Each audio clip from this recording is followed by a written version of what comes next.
I'm ready to slash and burn. No quarter. I am going to be uncomfortable and all over you from start to finish.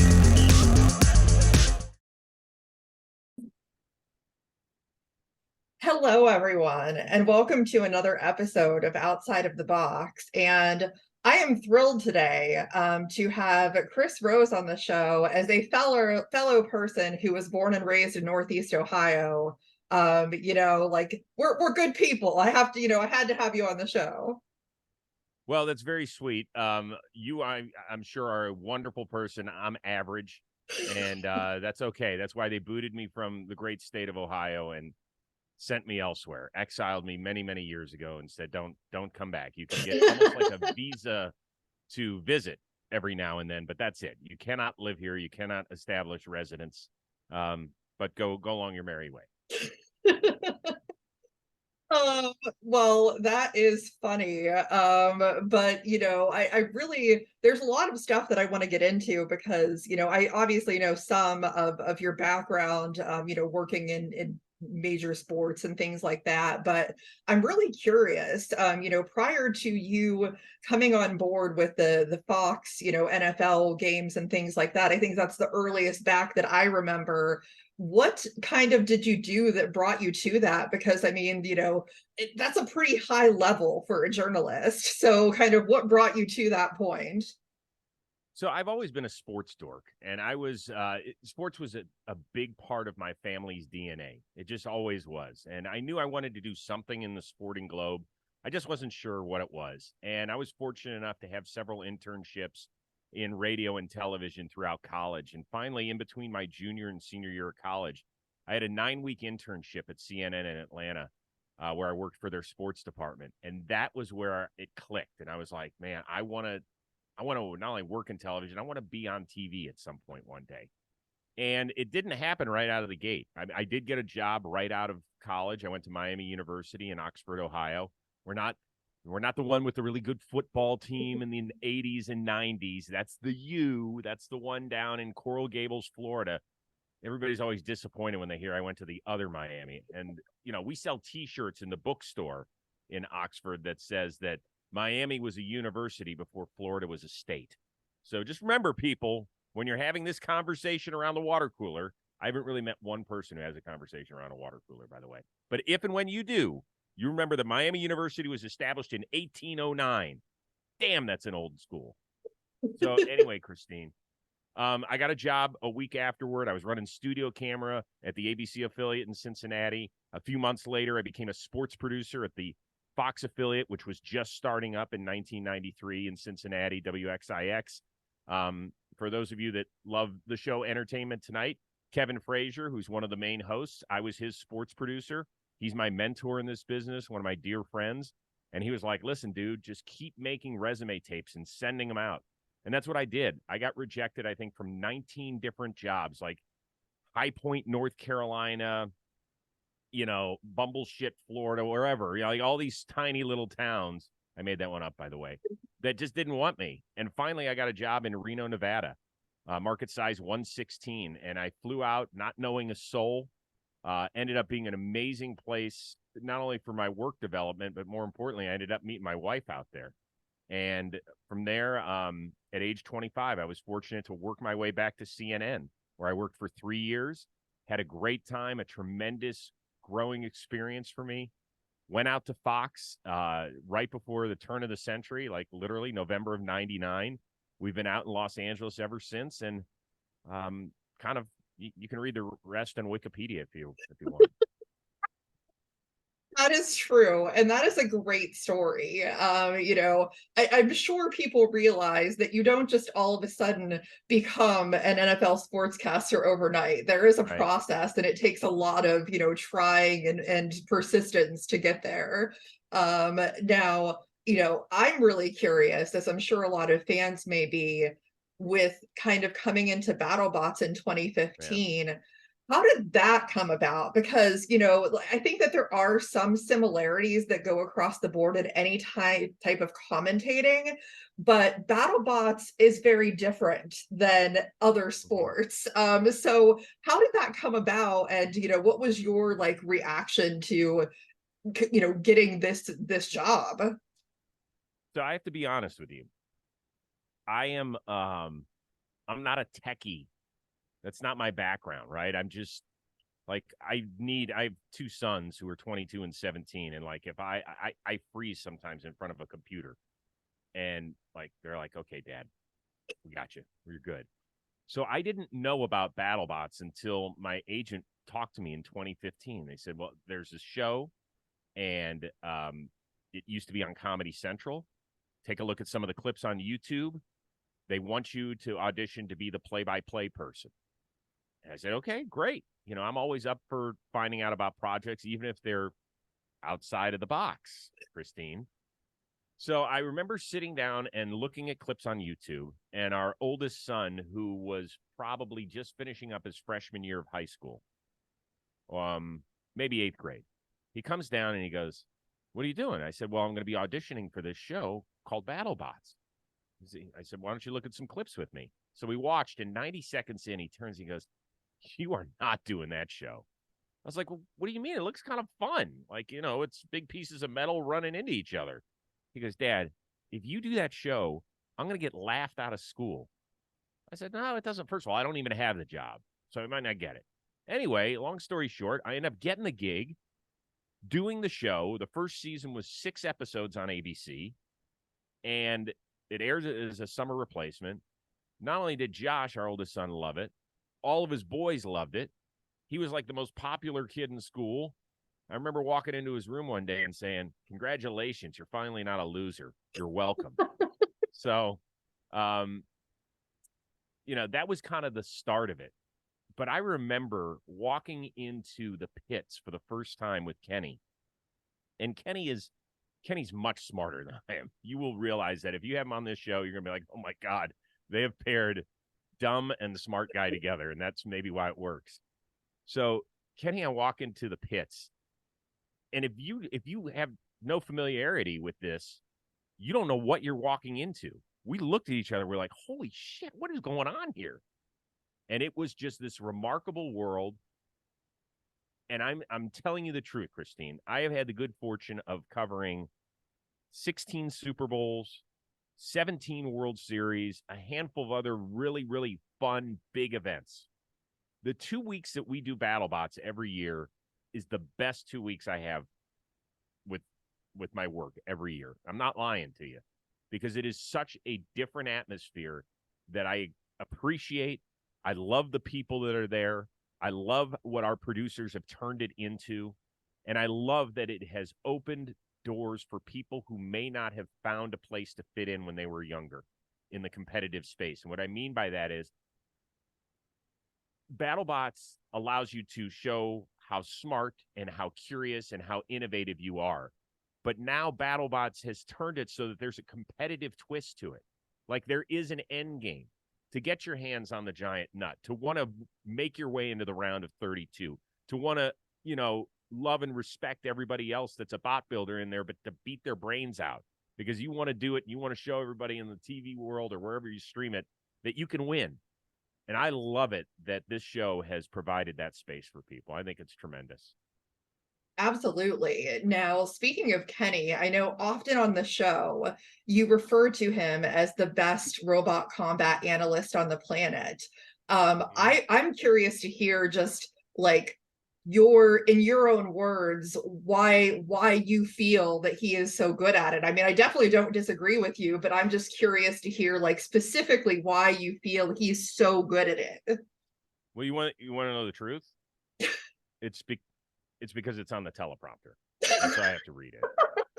Really, that's just that's the way it goes, kid. No, I wasn't joking when I told you that Kenny is infinitely more intelligent than I am.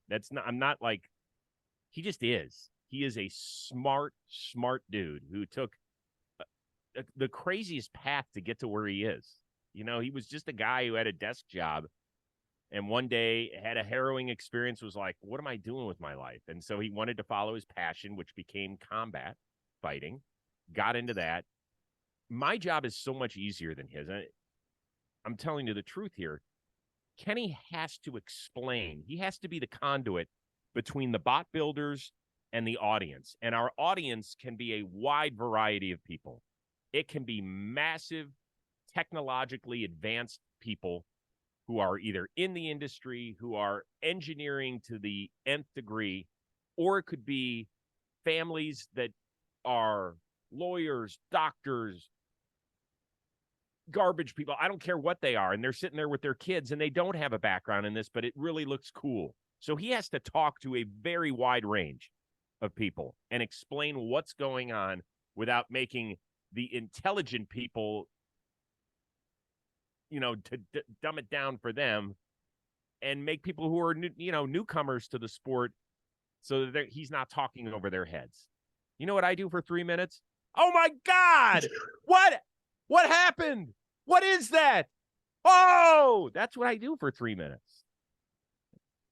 Do you think that that's like the balance there is part of how BattleBots is able to kind of toe this line for that audience? Because, like you said, if you put too much technicality into it, people that aren't into that, they're not going to understand it. And if you don't put enough of it in, then the people who want that will kind of get turned off as well. And that's where I give a ton of credit to our EPs in this thing, Chris Cowan, Aaron Catling, Tom Gutteridge, and, the creators of the sport, Trey and Greg, for being willing, particularly Trey and Greg, because I think that it's their baby, right? And so they have to be willing for us to TVize it, if you will. You know what I mean? Like, we want to be able to tell the stories of these bot builders, tell their backgrounds, tell people why they're interested. And not everybody who is into BattleBots loves that aspect of it. And we understand that, but it's finding that balance so that we can appease as much of our fan base as possible. There are always going to be people who say, well, why don't you have 12 fights for me a night instead of 7? Well, first of all, we got to pay a few bills. Hopefully we'll be back next season if we pay enough bills. And also we do want to tell these stories so that you care about them. And we are continuing to find that right formula as we hopefully head into season 8 in the near future. Definitely. Now I'm also curious, because I obviously, like you said, this isn't necessarily your forte, it's not your background, but are there any cool things that you've learned about combat robotics and building robots in the time that you've been doing this? I often get asked, like, what sort of robot would you build? And my answer is, first of all, one with a lot of help. Because I still don't understand how they, Kenny and I will walk back in the pits before fights because we want to talk, because the matchups as you go along throughout the season are so different, right? You could be fighting a vertical spinner one week and a horizontal the next and a flipper bot, or, so the strategy changes. The way you configure your robot changes. And so, the bot builders love explaining the differences. And usually Kenny is really listening and taking notes and asking pertinent questions. And I'm like, is there water around here?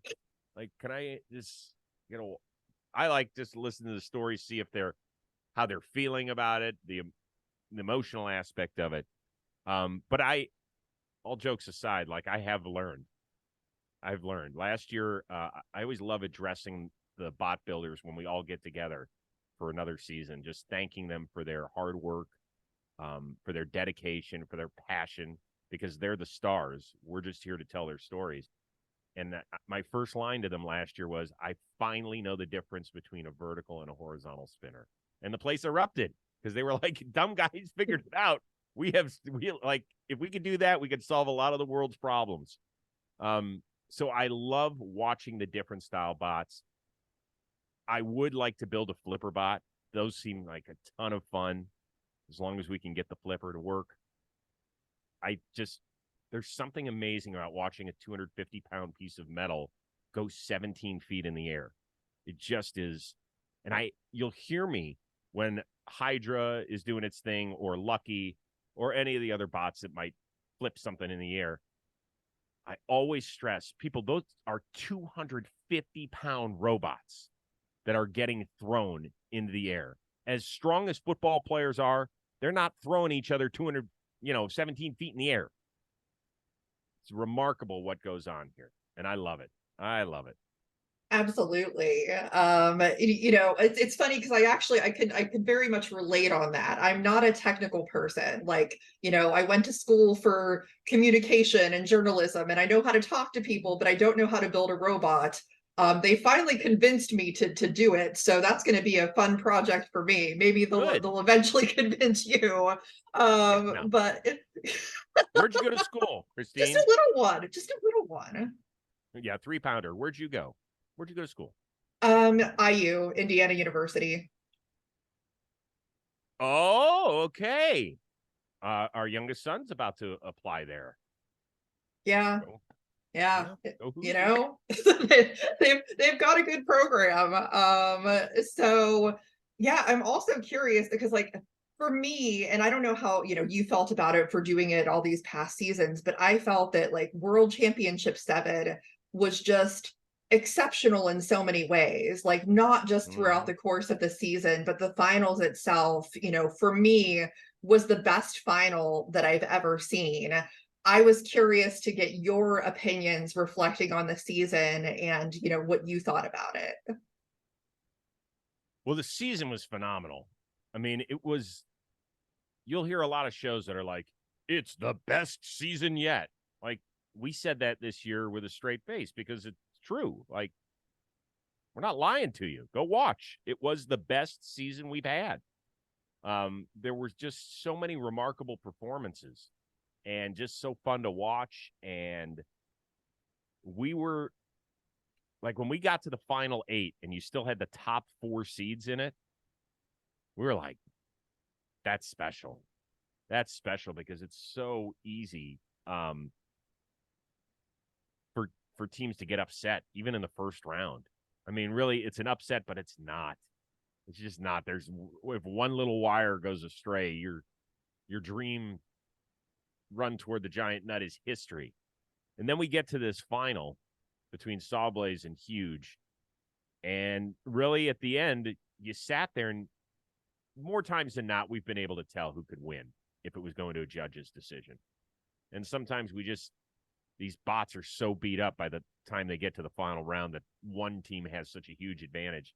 That was not the case here. So when we got to 000s, we're like, I don't know who won. And that was a great feeling. That was a tremendous feeling that's the way it went. And I love the story with those two guys, particularly Jonathan Schultz. And he was this close to calling it quits with that robot. He was that close. If he hadn't invited his entire team to spend the offseason with him and look each other in the eye and say, can we resuscitate this machine? And he ended up doing it. And that's a tremendous story that you can take well beyond the scope of BattleBots.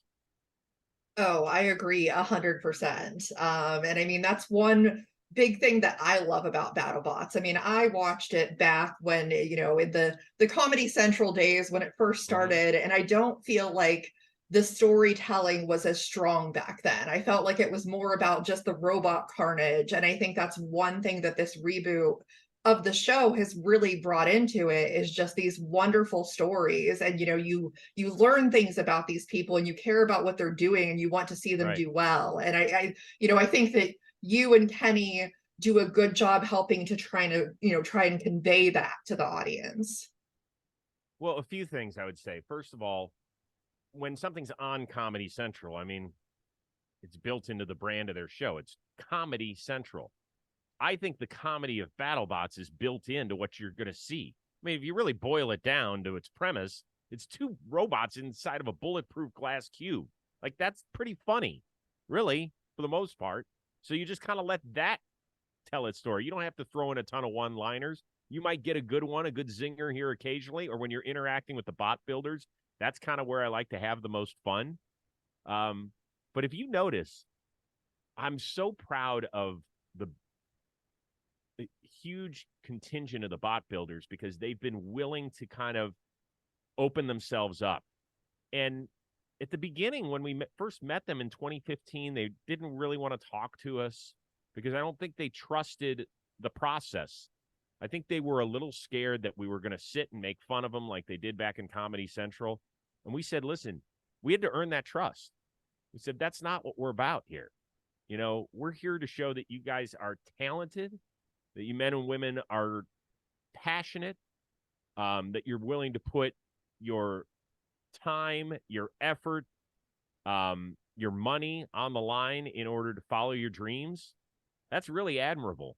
Are we going to have fun? Are there going to be times where we laugh at some of the stuff that's happening? Yes. But you are not going to be the punching bag of our jokes. That's not how it is. And I think they saw after the first season that we were in it as much as they were, that the production team cared as much about BattleBots and making it look good and sound great and show off the talents of these people that they did. And now it's like summer camp when we get together because you get to see this wonderful community of people and catch up and find out how their families are. And I really do care about these people. And it's been fun. Yeah. But now when you have the, the filming and everything, obviously like it's 2 weeks, 2.5 weeks. I'm sure it feels like a long 2.5 weeks at times, but I'm curious when you're not actually filming, in the off times, what do you do, while you're kind of waiting for, the actual filming days to happen? Like, what do you do on your off days? Yeah, so just so people know, we shot the last couple seasons in Las Vegas. First season we shot up in Northern California. The next few we shot in Southern California, and then for season 6 and 7 we moved it out to Las Vegas, where they now have an original show that I believe goes 4 nights a week, and I think the shows are twice daily on those 4 days. So it's quite a camp we have built there. So you're going to go basically 3 days on and a day off to recover. 3 days on and a day off to recover. And you need to recover. I know we're in Vegas. I love Las Vegas, but I am relaxing when I'm not, like, I'm also doing other work when I'm there. I have a daily baseball show that I do, so I have to stay up on that. Depending on the time of year that we shoot, baseball might be done, but I also do football every Sunday. And sometimes I have to fly back and leave BattleBots for a day to go do my football obligations at NFL Network. And so my brain isn't really resting. I'm constantly reading. I'm constantly watching other things. So I'm not running around Vegas. I'm about to go do that with my wife in a couple weeks. Yeah. So that's when I enjoy Vegas. Other than that, I just happen to be in a hotel room somewhere chilling. I know it sounds crappy, like, God, Rose, you're so boring. That's true. I am, but I got a lot of other work going on, thankfully. Yes, as someone who keeps themselves very busy, I've been doing this podcast for just over a year, and I've done over 100 episodes in that time. So I know how you feel. Yeah. By the way, I love your T-shirt. Yes, Ripperoni is definitely one of the best additions to BattleBots this past season. No question. Yeah, Anna got me. She got me good in the post-game show after she was eliminated. She got me good. That was a well played. Remember, we were talking a lot about comedy. She provided maybe the best zinger of the entire season in my direction, and so a tip of the cap to you, Anna Zolnikov. But yeah, I was actually just going to ask you, in the time that you've been doing this, do you have any favorite, like, really memorable moments from BattleBot seasons that, you just won't ever forget? One of the craziest shots that we saw in the early going, it was either season 1 or 2, might have been season 1, was when Stinger went against Bronco. And Stinger had a flamethrower on it and was just, Matt is such an aggressive driver. And this is when Bronco is at the top of its game. and Bronco flipped it in the air, and something happened to Stinger where it looked like it was catching on fire, and this just tremendous fireball flew through the air. That was a crazy one. 2 seasons ago when Uppercut hit, I think it was Sawblaze, and we had that massive explosion in the box. Like, you could feel that. And when things, like, I feel very safe there. In the beginning, I was a little skeptical. I was like, do I have a stunt double for any of this stuff? And I remember one of the people who built the box was like, listen, dude, when you go to the bank and there's that bulletproof glass in front of you, between you and the teller? I was like, yeah. That thing is a 1/4 inch thick. This is 1.5 inches thick. Like, we could stand on the other side of this with an M16 and you're going to be fine. I was like, okay, well, I'll take your word for it. I don't want to really test that part out, but okay. So I feel very safe. But there have been a few times where things have gotten cut off of robots and been thrown in our direction at 250 miles an hour, 300 miles an hour. I mean, Kenny's light went out one time right in front of him because of the way it hit the glass. And, that sort of stuff is memorable. So, pretty cool.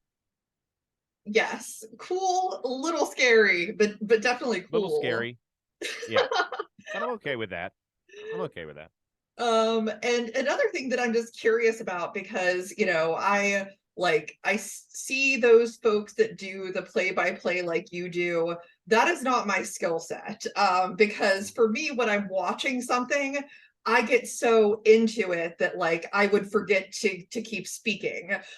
So for you, having done both play-by-play and then doing shows where you're hosting and just talking about things, what are the challenges and differences in both of those? Because for me, I think that they require different skill sets. So when you're hosting, which is what I've done most of my career, I think the number one thing is your ability to listen. And when I talk to young people who want to get into any sort of media, and they say they want to interview people for a living, I say, well, what do you think is the most important body part when you're interviewing? And some people say your eyes, and some people say your mouth because that's what you talk with. And I'm like, no, it's actually your ears. Because if you don't listen to what somebody says, you are going to miss golden opportunity after golden opportunity. So when we're doing the show, thankfully, I get to play the role both of play-by-play person calling the fight and host when we're interviewing people, right? Like, that can be some of the funniest things we've had is like when Reese Ewert loses and his robot fusion catches on fire for the umpteenth time.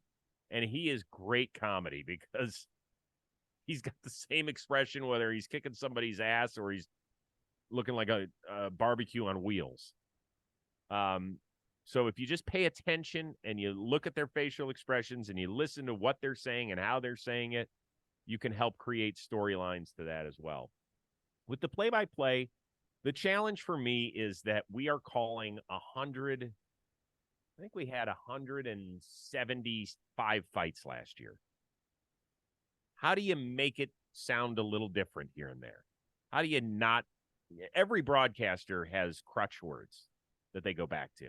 I know what mine are. I try to stay away from them, but they're going to pop out of your mouth occasionally. So that's something I would like to improve on, is just increasing my BattleBots vocabulary so that I can be a little more descriptive and not as repetitive. But the passion's real. Like if you were to come sit box side and say, okay, is he really like that into it? Like, that's my cardio for the day. I am jumping up and down, and it's awesome. It's really fun. Oh, 100%. I was there for the last 3 days of filming this past season. So, yeah, it's definitely a different experience. And I think for really hardcore fans that haven't gone, I think it's like a must thing to do. Yep, I would agree with you. I always tell people that if you can find out any way to get to Las Vegas for it, because as fun as it is on television, it is that much more interesting in person. Just the sounds of it. Didn't you find the sounds like you're like, whoa, like I didn't know it was that loud? It is very loud. It's just it's different, you know. I mean, every aspect of it, because even with the, you know, the production at, you know, where you have to kind of record things that are a little bit out of order and then seeing how that plays out on TV, it's very different in that way. Yeah, and yeah, that's that's the TV aspect that we have to do in order to make sure that we have a show done the right way. We have improved so significantly in that area. Now the taping sessions we have them down, you know, like there is a true rhythm to it. And I'm so impressed with our crew that we're able to, there's like in the beginning, it was tough. We'd have a fight and then we'd be waiting 45 minutes. That isn't good for anybody. That's not good for the bot builders. It's not good for the crew. And it's definitely not good for the people who are sitting there because they want to be entertained. But I really think that we do an outstanding job of keeping the tempo high. The energy is great. Our people who warm up the audience is just, those people are special. I've been around this industry for a long time. If you can do that, you can do anything in Hollywood or Vegas. Yes, absolutely. Well, that's great. Now, I definitely am looking forward to, you know, the Golden Bolt, is that is something that has yet to air. So I think fans can really look forward to that, because there were just some outstanding fights that we can't talk about yet, but you know, we're just must see stuff. And then hopefully whenever World Championship 8 rolls around, in terms of, you know, filming for that and kind of seeing how things evolve over the seasons, because I really think that there were so many things put in place, whether it be rules changes or whatever the case may be, that just made this last season so much better.